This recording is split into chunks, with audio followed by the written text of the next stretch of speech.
Hello and welcome to another edition of Journalist Hangout. I'm Ayodele Zubakun. Today on the Hangout, former Super Eagles coach Stephen Keshi dies at 54.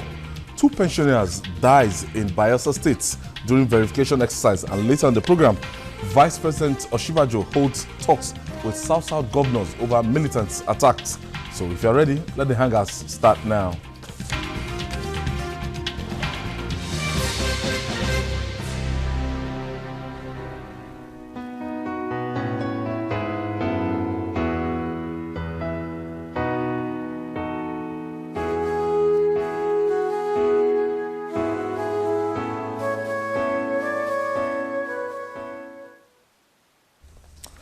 All right, today the sad news of Stephen Keshi's death tore through the walls into the minds of football lovers around the world. It was devastatingly shocking. Right now, the Nigerian football family is mourning. It has lost one of its illustrious sons and football heroes. Stephen Okechukwu Keshi died this morning in Benin of cardiac arrest. He was 54 until his death. Stephen Keshi was Super Eagles' former player and coach. His painful exit came at the time he had perfected plans to relocate to the United States. The burden of his death will be too heavy for his 4 kids and mother to bear. Last December, Keshi's wife of 33 years died of cancer. His children are now orphans, and his position as a father will remain vacant for life. Keshi is the 5th member of the all-conquering 1994 Super Eagles team to die. Nigeria has lost Uche Okafor, Thompson Olia, Rashidi Yekini, and Wilfred Agbonivare. For these legends, there is a pride in their achievements, sadness at their death, and disappointment at the timing of their exits. How would you remember Stephen Okechukwu Keshi? Babajide Kolade Toju is in the house today. Jide. Good evening, everyone. Nice to have you. And I also have Emeka Madugun in the house. Emeka, help me with us. Madunago. Okay. I'm glad to be here. Good evening, viewers. And last but not the least, Tunde Abaton. See player be here again. Stephen Okechukwu Keshi is... Jide, let me start from you.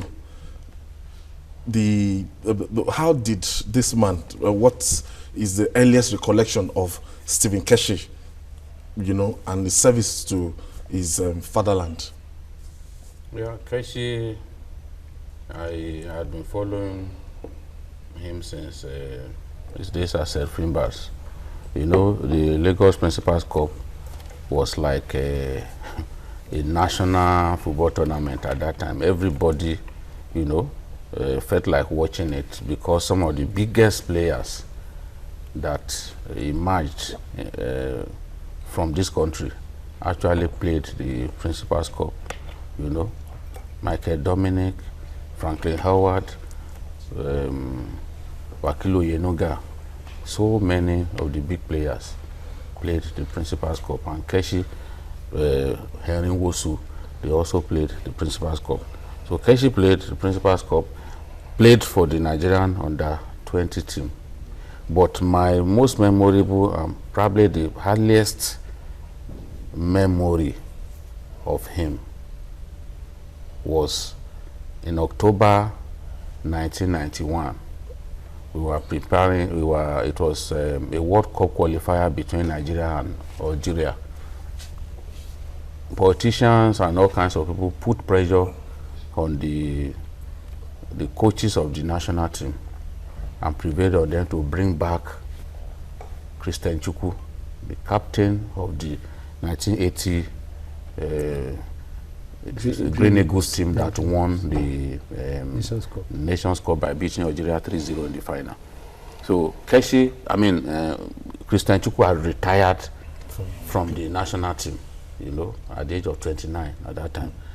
But they piled pressure on him because he was so useful to the team. From his position as a center back, Chukwu will send a long ball, usually a punt, what you call a punt in football, and it will go straight to Odegbami on the right flank, deep into the opponent's half.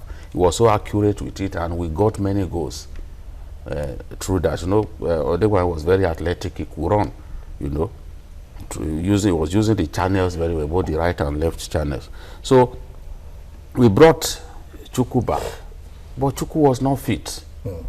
Our Nigeria team that we had beaten just a year before, 3-0, to win the African Cup of Nations for the first time in Lagos, was leading us 2-0. So the coach was now forced to bring in Stephen Keshi. So Keshi now came in, and after Keshi came in, he blocked the loopholes through which the Algerians were harassing us, like Belumi and Rabamaja. You know, they were the scorers of the 2 goals. You know, so Keshi blocked it. And then when in 1982, when the NFA decided to appoint a new coach, a Nigerian coach this time, they decided to ditch our Brazilian coach, Otto Gloria. The lot fell on Onigbede, the Modakeke born. 2002? No, the 1982. 1982? Yes. Okay. When Onigbede took over as the coach of the Nigerian Green Eagles, he made Stephen Keshi his captain. So after that, he had a very long playing career as captain of the Nigerian team, you know, and his stock as a player began to grow. You know, a new team was built around him. We got to the final of the 1984 Cup of Nations, which we lost 3-1 to Cameroon. So that's my earliest, most memorable memory of Stephen Keshi. Emeka, what made him special in your own estimation? He was a big boss, and he had a way of carrying himself. You know, I liked the courage he had. Yeah, people felt he was arrogant, he was full of himself, he had brushes, you know, from time to time, but he never left anyone in doubt as to who was in charge when he was a captain or when he was the coach. And you saw that fervor, you know, it was always in him. You know, even when matches were being played, you know, you could see that he was involved. He was always, you know, shouting. Really, he threw himself into his job. He threw himself really into the job, and he made football interesting. You know, his quotes. I mean, look at all the quotes, you know, memorable quotes from Keshi. There's one I like so much, that you don't need, you know, well, you don't need for people to believe in you. When you succeed, they will believe in you. And of course, it was not easy for him. But the basic thing is that he was a mortal like every one of us. He did his best. So, well, I think when I look back, you know, on his career, I think Nigeria had a wonderful man in Stephen Keshi. Today, this man, you know, as a player, he won the Nations Cup in 1994. Even as a coach, he went to win that particular Nations Cup, and then, you know, at that time his stock, his rating went so high that a lot of people, you know. But what will come to your mind when you think of the man Stephen? That it was in all aspects of football. He made football made him, and he devoted all his life to the promotion of Nigerian soccer, right from when he was in secondary school to the time he came into the national team, and he was one of the very first few Nigerians to play professional football in Belgium, and he did that for years. He was never a footballer that was on and off the field. He devoted his own life. You can never mention him to be somebody selling motor vehicles, because a lot of people travel to Belgium during his time. They're involved in business, and you just not hear of them again. But he devoted his own life. He made soccer his life, and through his participation in Nigerian soccer, he changed the face of football in Nigeria by not only transmuting from a player to that of a professional, and back to a coach in Nigeria. When he was mentioned as the coach of the Nigerian team, yes, you know that he would be somebody that could not be pushed around by any soccer association. That was the NFA. Yeah, we could remember he had 1 or 2 brushes with the body, but because by virtue of his experience, I haven't seen it all. So you can see that he actually gave his best to soccer in Nigeria. And that I can do spirit in him. He believed that he has something to offer soccer in Nigeria. And throughout the time he was the coach of the senior team, I think he gave his very best. And he tried to convince all of us that we may not necessarily have to look outside the shores of Nigeria to get somebody that can put Nigerian football on the right pedestal. And I think he filled the vacuum of, yes, you could say that he was a controversial coach after, probably we never had anybody like him after Father Tiku. But I think he gave his best and he availed Nigeria the opportunity of his wealth of experience. Being a footballer from primary school to secondary school, outside Nigeria, became a coach, he went to school to study football, and he came back to Nigeria to give all this experience. So you can say that he made football in Nigeria and he contributed to raising the standard of soccer to Nigeria. So, Jide, looking at this 1994 squad, you know, the sweet memory, and I don't think till today we've been able to build a national team as formidable as this particular 1994. You see the likes of Rashidi Yekini, Manuel Amunike, yes, and Ben Iroa, Uche Okechukwu, and Finidi George. At that time, Finidi George was joining one of the Jogo Boneto. You know? So why was he called the Big Boss? In that Nations Cup, he did not play most of the match. West Ham did not field in most of the match, but the final, he came, he played the final, and he was able to, you know, brought him for a few minutes. A few minutes, and because it was, he lifted that particular cup. It was Uche Okafor that kept him out of the team. You know, the Uche Okafor and Uche Okechukwu, the gentle giant, formed a very formidable pair. So it was difficult, and he was already advancing in the years. He was already old, so the coach had to just keep him there. You see, you need some people to manage your dressing room. You know, to manage your dressing room, you need them. Many players look up to him because many of them got the opportunity to play abroad through him. He introduced them. You remember, even the Ghanaian player Neodate Lamte. Keshi was like the father of Neodate Lamte because he helped Neodate Lamte to get to Belgium to play professional football. Keshi is the first African player to captain a European club because he was captain of Strasbourg, and he took Strasbourg to the final of the European Cup. You know, they lost that final 2-0. You know, so Keshi was called the Big Boss because of the respect that the players had for him, especially the players from what we call the Benin Mafia. You know, Keshi was a member of the New Nigerian Bank team. And that New Nigerian Bank team won the Wafu Cup twice on the bounce. A very strong team with Lawrence Orairo, Erin Wosu. Were you at any point in time a sport journalist? You know, there are so many of them. Let our viewers know. So Keshi and a lot of these Benin boys, they dominated the national team.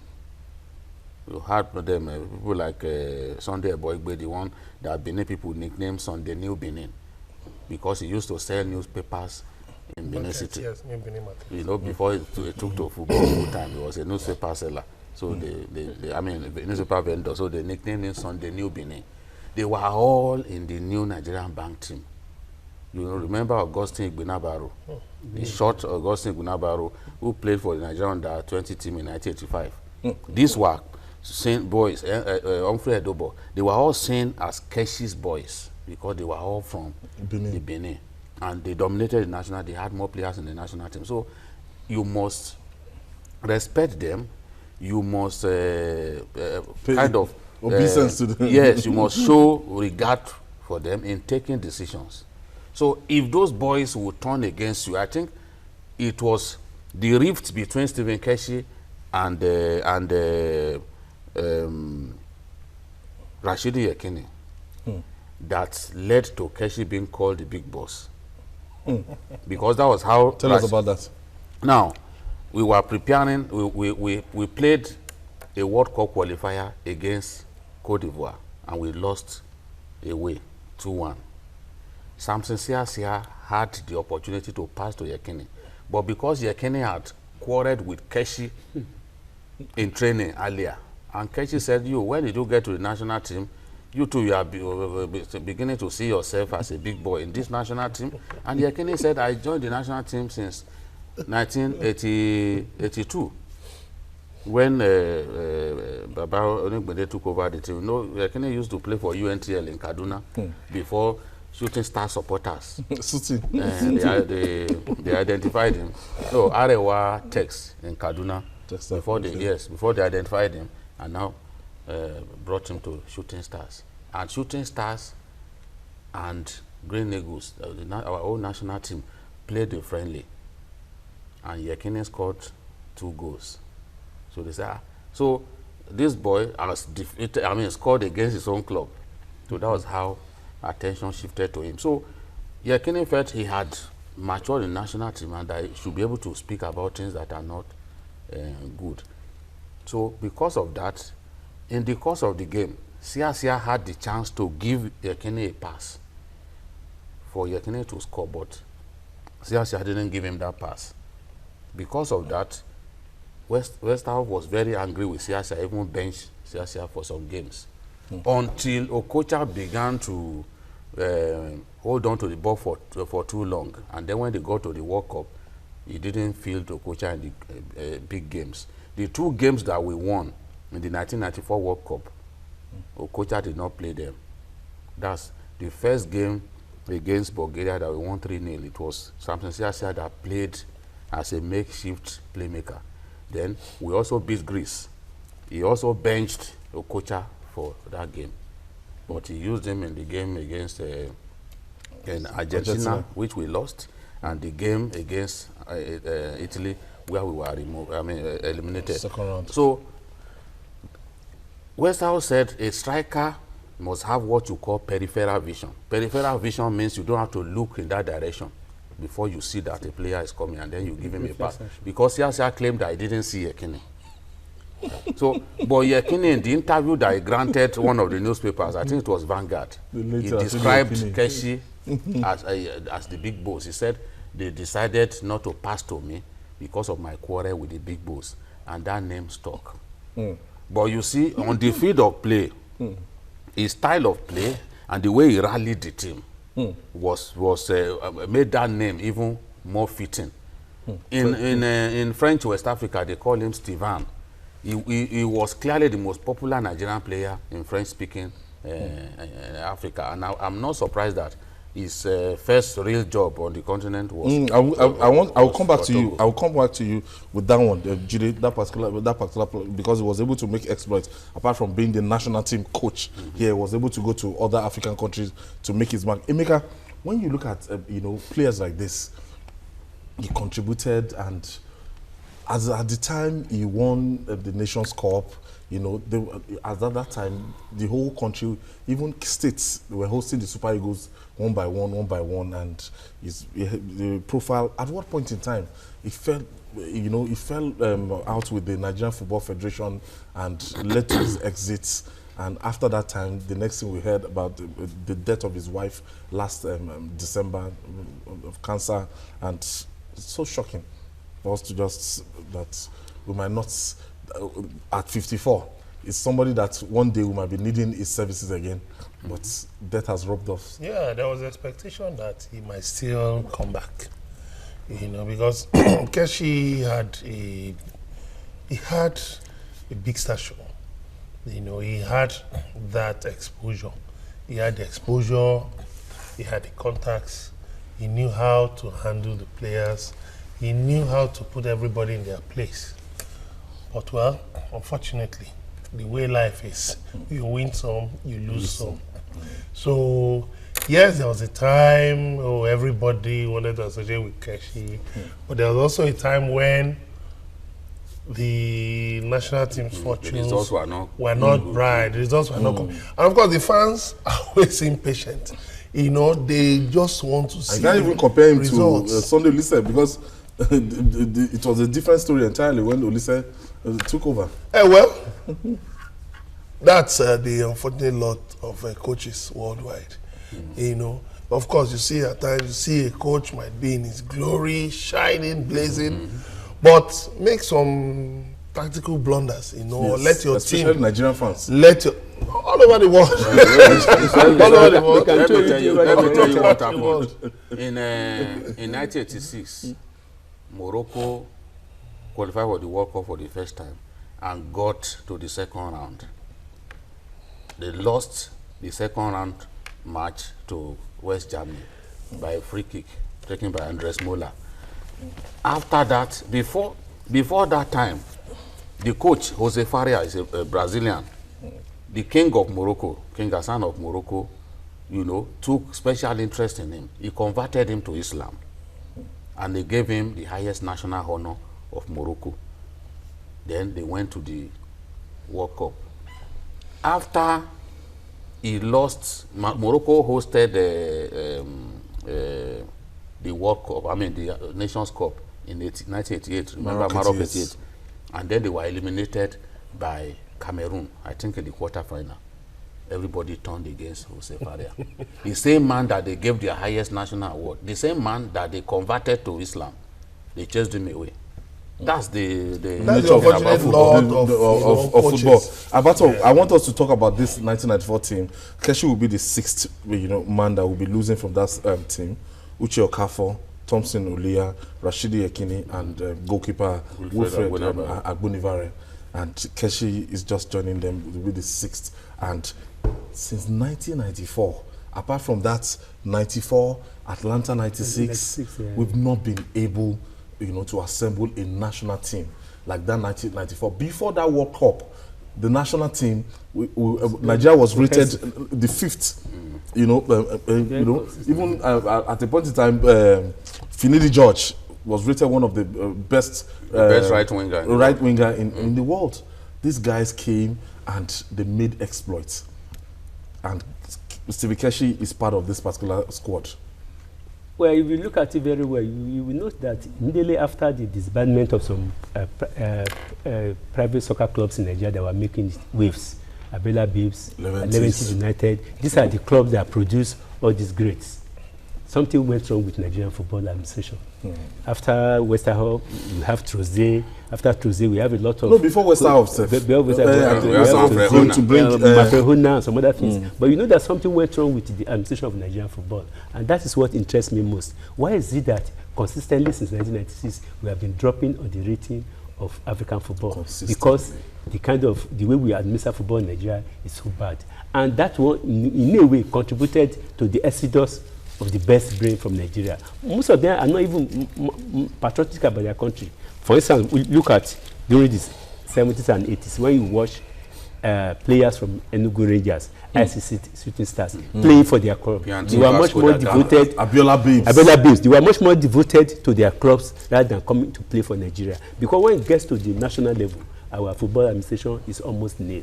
And the thing went down, started going down from 1996 up to now. So that explains why we are even unable to raise a formidable national team. Because when you don't have good administrators, tomorrow we can't even qualify for ordinary Nations Cup. Because there's no consistency even in the pattern. Those competitions that we used to play. They are not organizing. They are not organized. Just we level out. We had the Manoa Adebayo Cup. Okay. We have people like Dimeji Lawal, discovered. Belamomo were discovered. So, they discovered those boys and they won our first under-17 World Cup in China. In 1985. Kodak. We no longer have that competition. Because the administration of football in Nigeria has gone to the dogs, and we have, anyway, you cannot separate corruption, nepotism from all this. In those days, in the 70s, 80s, nobody would call the coach and give him a list that these are the players we are going to use. But from the mid-90s, everything went airy, and that is why we are unable to produce it. We are not likely, except something happens. Unfortunately, as a government cannot interfere in the running of NFA. FIFA will kick. So until we have good people to run the affairs of football in Nigeria, the competent people, the fortunes of football in Nigeria will continue to drop. But Nigerians individually will be making waves overseas. That's the irony.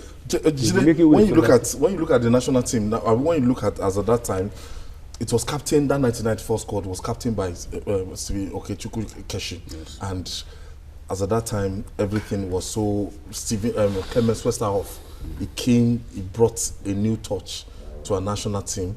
And I'm sure till Keshi, when he came back to the national team, that 94 squad, he continued to make it like, you know, a reference point that you guys, you cannot be as good as, because the people that won in 2012, you cannot compare them to 1994. No, you can't. No, that team is extremely difficult to build a team as good as that 1994 team. It's extremely difficult. Even Brazil has not been able to build a team as good as his 1982 team. Doing the Zicos. Yeah, it's extremely difficult. The 1982 Brazilian team, they didn't win the World Cup. They produced teams that won the World Cup. They didn't win the World Cup with the 1982 team, yes. But that team was the best. Was the best that they've ever put together. The skills on display, they were just unlucky. Okay, Jide, let me quickly take this commercial break. When we return, 2 pensioners died, 3 others slumped during verification exercise in Bayelsa State. Please stay with us. You're still journalists. Hangout. We'll be right back.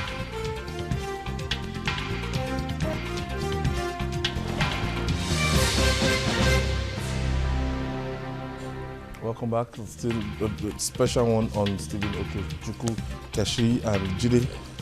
As we're running off on this, what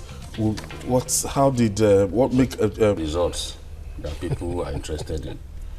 There is no Nigerian coach in history that is as successful as Stephen Keshi. Not even Onegbine, not even Amadou Shaibu that many of us see as a peacock. None of them as a coach of the national team is as successful as Keshi, because Keshi won the Nations Cup and took Nigeria to the World Cup, which is what Clement Westerhoff achieved.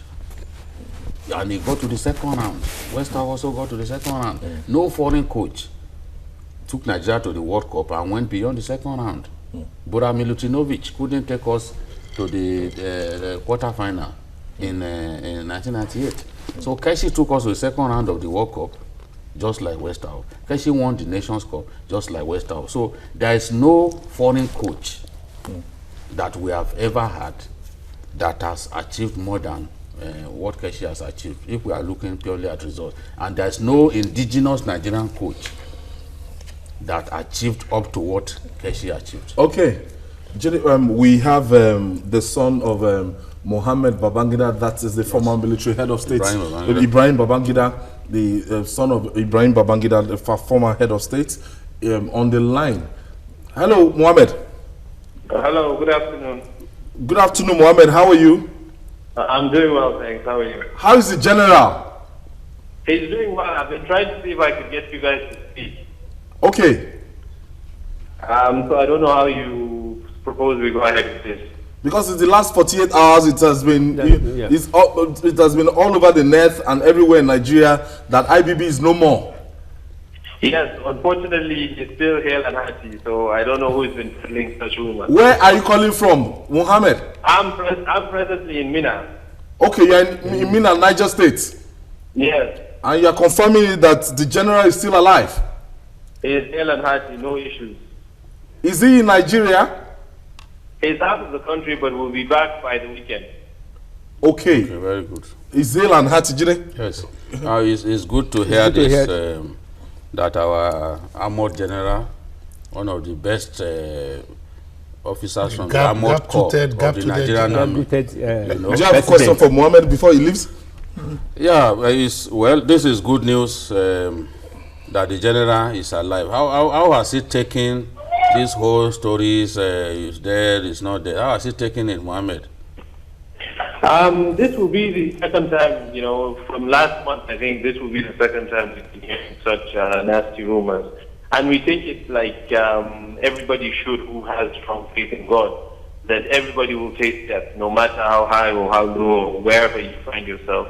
It is something that will surely come. And as true Muslims, we cannot hide that fact. And, for those who even appointed a time for the funeral, it's so sad that they will go to such an extent without verifying their information. But we thank God he's doing well, and we pray for long life and more prosperity for him. Mohammed, there was this story that we had that the general attended an event and that he couldn't walk. He was helped to his car, and there was reference to the radiculopathy surgery that he had in the 80s.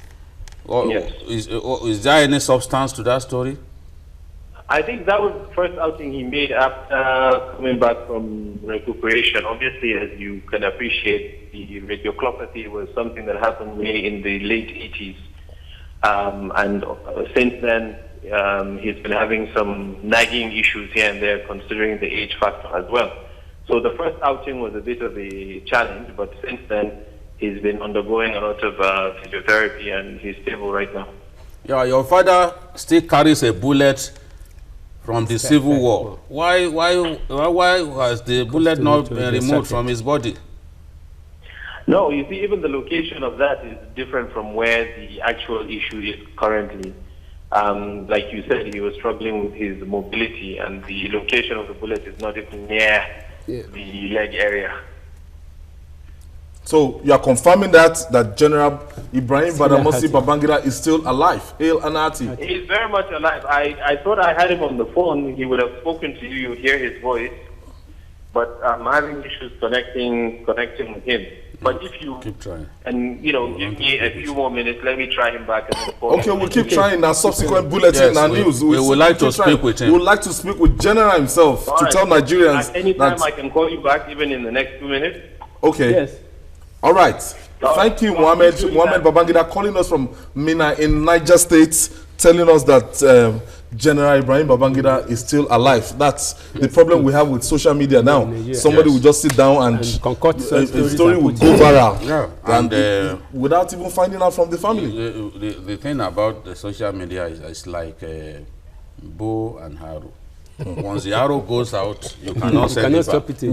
You cannot bring it back to the point of departure. So it's really bad, and it's shameful what some Nigerians are doing with the social media. It's an excellent invention, the best invention since the invention of light. But we are using it negatively, especially in Nigeria. So for those rumor mongers out there, General Ibrahim Babangida is still alive. He's expected back in the country any moment from now. We just finished speaking with Mohammed Babangida. Nigerian senior citizens live in live in pitiable conditions. Many of them are hungry, tired, and sick. It is disappointing that despite this, state governments still subject them to grueling verification exercises, too strenuous for their old joints and failing strength. They are owed months and months of unpaid pensions. Many of them have died during such exercises.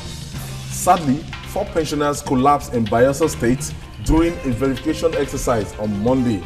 Of 4, 2 died and the other 2 were revived.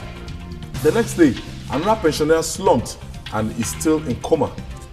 The last time they were paid was September last year, 2015. One wonders how many state governors sleep at night knowing that old men and women who built society that they are governing today are old. When will Nigerian workers retire with excitement? Can they ever retire with excitement? It's so unfortunate that Emeka, let me come to you now. This situation, do we have to do this, that you subject them to physical, you want to see them present at every other month? Torture. Is there no other technology or no other, updated way we can do this verification exercise? I think the first question to ask is, what is the purpose of the verification exercises? It's not part of the corruption in the system. Some after dying, a lot of civil servants will still be collecting their money. When there is no seriousness in governance, that's when you see no things. Data. When you die, like your this, death certificate, yeah, you issue it. Nothing, no system to tell everybody that, look, this person is no longer in the system. But why should you even gather elderly people every time to come for verification? What are you verifying? Whether they are alive or dead? Subject them to. But these were people who put in decades of service. They put in years of service. Now, why would you have to bring them to one place where you now subject them to hours? You're not going to give them lunch. You're not going to pay their transport fare. There's no provision for special care for these elderly people. You see, what it shows us is that we are really we are not humane in this country. We are inhuman. We are wicked. Because it's a wicked society that will drain you, drain your youthfulness, finish you, and then after you are retired, still drag what is remaining of you to spurious verification exercises. Emeka, let me just pause you. We have General Ibrahim Babangida on the line. Hello, General. Good evening. Good evening, General. You are on to us live from Television Continental in Lagos, Nigeria. Thank you. How are you? Very well, General. Nice to hear from you. It's been all over Nigeria that you are no more. Well, you are talking to me now. Yeah. I'm happy. Yeah, I will think no doubt about it. And I'm happy, thank God, I'm taking treatment. Okay. When will you be back to the country, General? Very soon, hopefully this week. Oh. Jide, you want to talk to our General? General, I'm happy to hear from you again. Thank you very much indeed. Yes, I'm sure you have a fantastic memory. I'm sure you remember me. James, right? I'm the journalist that you advised to start doing a column on the military when you celebrated your 69th birthday. Okay. Yes. Thank you, sir. How have you been? Yes, we still show so much interest in the military, especially the Armored Corps, where you served your country. And it's a thing of joy that you are alive. And you boys in the TVC are doing very well. Yes, sir. Thank you for that endorsement, General. Yes, because I watch you every day. You watch us every day. That's great. Yes. That's good to know, sir. That's good to know, General. So we hope you'll be back to the country anytime soon. And we'll be visiting you as soon as you get to Nigeria. Definitely. We have to get that information so that as you are entering the airport, we will be on it and we'll be able to talk to you, and Nigerians will know that you are alive, hale and hearty, General. Thank you very much. Thank you so much, sir. Former military head of state, General Ibrahim Badamasi Babangida, calling us, I think from Germany. It's a big scoop. It's a big one. It's a big one, especially at this time. That's not Badamasi. Okay. Yeah, so back to the issue of pensions. You see, I think state governments can devise more creative ways of handling the pensions. You know, making sure that wherever people are, they can be traced. You can, compiling data on retired civil servants shouldn't be a difficult thing. I mean, when every year you hear states talking about how they expose ghost workers on their payroll, right now you have the integrated payroll system, the IPPIS. I think it should be used, it should be expanded to include retired civil servants, so that you don't have this ugly specter of, former government workers having to hang out, having to stay in the open, at the mercy of the elements, because they even want to collect money that cannot take care of their basic needs. Yes. Jide, you want to say something about this? Well, we've always complained about this. It's not like it's limited to Bayelsa. It has happened in Bauchi, it has happened in other states. We are really unfair to pensioners. When you talk about... We've lost count of... When you talk about governors finding it difficult to pay salaries and even taking all the money from the federation account and not even thinking of setting aside anything for salary. Governors who shamelessly will hold people for 6 months and do not even think that it's such a big deal. Governors who, rather than address the fact that workers are going on strike, who in a very cruel and comical manner claim that they are also solidarizing with the and workers will go on strike. going Go on strike without resigning their appointment. So when we talk about that, You go on strike without resigning your appointment. and you hold on to the You hold on to the allocation from the center. You are the one. You are the one holding on to it, and you claim that you are on strike with the workers. Sometimes I just ask myself, what do these governors smoke? And the big issue there is that When they don't if they are even owing pay 6 months, if they are owing workers 6 months, you then should rest assured that pensioners 12 1.5 years. They don't or even 2 pay. years. I know a governor in the southeast who at the last count was owing about 22 months pensioners. And you see the thing about these pensioners, they are old. But if you tell your parent that, look, don't worry, I will send you money, don't put yourself through this pain, he will not listen to you. Because He will not it's listen worth to for you. you. Yes, It's worth for yes, you. it's still If it's 500 naira. He will not listen to you. I don't know how to convince my dad, for example, not to go through the paid so-called verification exercise. You know, he will insist on going through, and he's 79. That is the way they are. They believe that this thing is their right, and they must take it. But the governors are not helping matters. Udom is calling us from Akwa Ibom State. Hello. Yes. Thank you for hanging out with us. Okay. Yes, go ahead with your contribution. Thank you. I'm Adi Udongo from Akwa Ibom State. Okay, go ahead. Thank you. I want to talk about the. I want to talk Your background is noisy there. Right. It's holding back. Hello. Okay, we lost him. Abaton, you last take on this? Well, I think if there's any country in the world that has been treating its own old men in a very nasty manner, such a country is Nigeria. I've never heard of any country in the world that will be treating its senior citizens like that. You see, I've taken note of something in the last 3 months.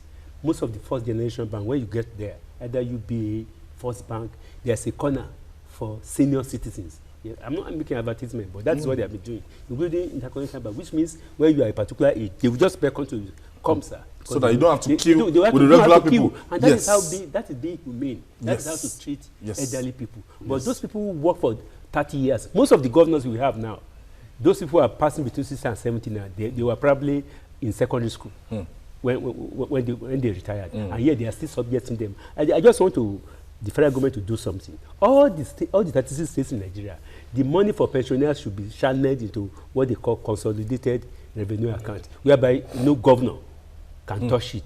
As soon as the money, the federal allocation is coming from the central bank, it should go, the percentage for pensioners should go to that fund, so that governor will not toy with it. Imagine somebody working for 35 years. At the end of the day, by the time he retired, he was probably 65 years old, and you ask him to come and queue.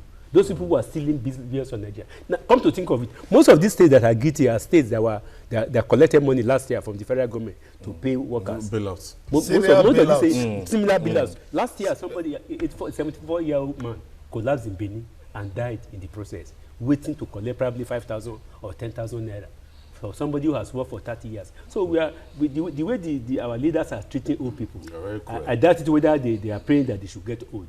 In spite of the billions of naira they have stolen, I think something should happen. No, they will go through the same thing. In spite of the billions they have stolen. AB is calling us from Bayelsa State. Yeah. Regular caller. Ayo, how is it? Very well, thank you. See, this pensioner issue is what I want to talk about. My dad is a pensioner. I want to hand over the phone to him. He suffered a lot. He suffered a lot when he went to Yanagua for the meeting. I thank God that he came back alive. So let me hand over the phone to him. Let me tell you his experience.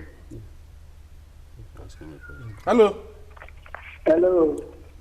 Yes, Baba. Let's get have your experience. You see, we were treated like may I say criminals. Criminals. Because we were exhausted like that, and so it is difficult to explain what we passed through. Thank God I am alive. Thank you, sir. God will keep you, and we'll keep talking to the federal government of Nigeria and the state government. I think Bayelsa States, you know, we have, is it 4 people or 2 that actually died? So Governor Siriake Dixon, please, you have to modify the way you carry out this exercise. We can't just continue like this. We can't continue like this. Well, those the labor of our heroes first. they don't go through all these things. The governor said they should, if possible, they should go to the homes of those of them who are very weak. Fine. But the issue is, are they prepared to go to the homes of people who are weak? Because if you carry out, do you have the manpower to do that? Yes. If you carry out the instruction of the governor, then this wouldn't be happening. Yes. Because naturally, a lot of them, some of them are diabetic, they are very old. Yes. They can barely make it to the bank or wherever the payment will happen. How much they can the barely money get the money they are that or you get put them through unnecessary mental agony. You discover to collect people will what go and belongs queue to them. for hours to get 10,000 naira, 15,000 I naira. remember the picture of one pensioner in Oyo State. He drove to the verification point, and as he parked the car, he just slumped. You know, his head dropped on the car steering, and that was it. That was it. That was it. Oh my God.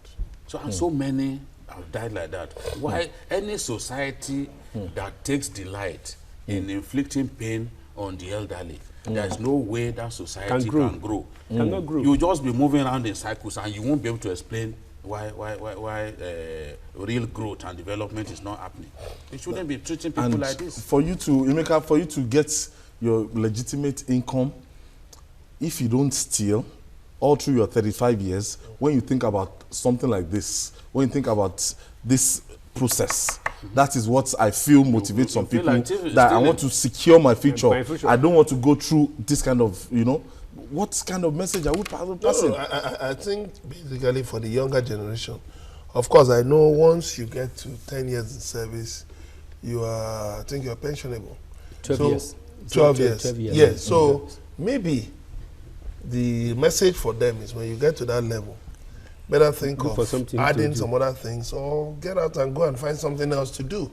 You know, so that you don't end up giving your all your productive years to leaders who just don't care. And then at the end of the day, Will not even appreciate it. your children will be carrying you up and down, and the best legacy you can hand over to your children is poverty. You may make better use of your life, you know. I will have Olariwaju from Lagos. Larry. Larry, go ahead. You're on to journalist Hangout. Hello, yes. Good afternoon. Good afternoon, Larry. Yes.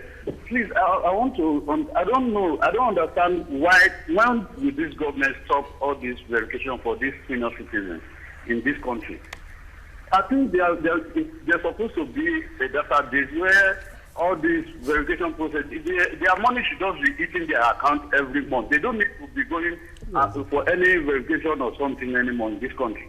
Why would they be solving all these old citizens? Have they forgotten that they'll get to that age one day? Small state. Very small state. Very small state. It's local government. Honestly. Thank you, Larry. During the last election, One is not saying they were not up to 500,000. The voter. They were not up to 500,000. What we are even saying is, we are not saying don't verify your true numbers. But the process, we know that pension is an avenue through which those bleeding our country, civil servants, yes, you know, the fraud, over the years, yes, you know. Dead people, you still pay them. They pay them. They open files for dead people, Yes. and they pay them. You know, there was a man who was one of the pension thieves who was making 300 million every day on fake pensioners. So we are not saying don't verify. I know that Bayelsa, for example, has been very aggressive in trying to identify fake workers, ghost pensioners, you know, because his wage bill is huge. So, but you have to do it in a responsible manner. You can't keep technology can solve this. Pain on people. We are so backward. I think there's a way technology can solve this. You can be in your sitting room and your thumbprints, there's where you are going to thumbprint. It's not rocket science. Technology can solve this. And you can send millions of naira on the phone. You can do it once. You don't have to do it every month. You can do it once. Every month. Grueling verification and two strenuous exercises. You have their addresses. Their local government headquarters. You can just tell them to go to the nearest local government headquarters or the nearest local government area office These things are scattered all over. America, if you go to the pensions office in Abuja, you see old women. They brought their beddings. Some of them sleep there. No, that's federal pension. Yes, federal pension. Some of them sleep there. Retired soldiers. Retired soldiers. You know, they don't pay retired soldiers when they should pay them. Many times these people have gone on the rampage, they protest. We just treat them for the Civil War. Treat them like they are sweet wrap on the floor. We treat them like But rats. the people who headed these pensions offices, they're living They're living like from they stealing. live in From stealing. One of them was even a governorship candidate in a South State. Remember about 2 months ago, one lady was accused of having an army pension. 60 houses in What did the army Abuja. pension? He has 60 houses in 60 Abuja. houses in Abuja. Yes, He's case 13 officer.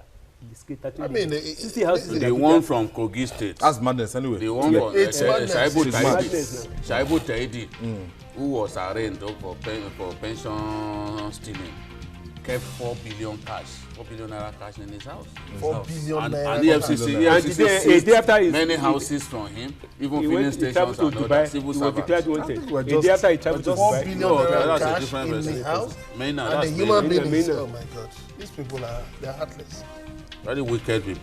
I want to thank you, Emeka, for making it down for this you very program much. today. And Tony Abaton, thank you. Very And Jide, thank you so much. And want to apologize that we weren't able to talk about the Niger Delta militant, the meeting of the vice president and the acting president with the South governors. And want to thank Mohammed Babangida for calling on the show, and General Ibrahim Babangida, all the way from Germany, who spoke with him. Thank you so much, General, and keep watching Television Continental. And that's all on Journalist Hangout today. Join us tomorrow for another exciting episode of the program. Watch the repeat broadcast tonight at 11. You can also watch Journalist Hangout on YouTube at youtube.com/TVC News Nigeria. I'm Ayodele Ozubaku. Bye for now, and God bless Nigeria.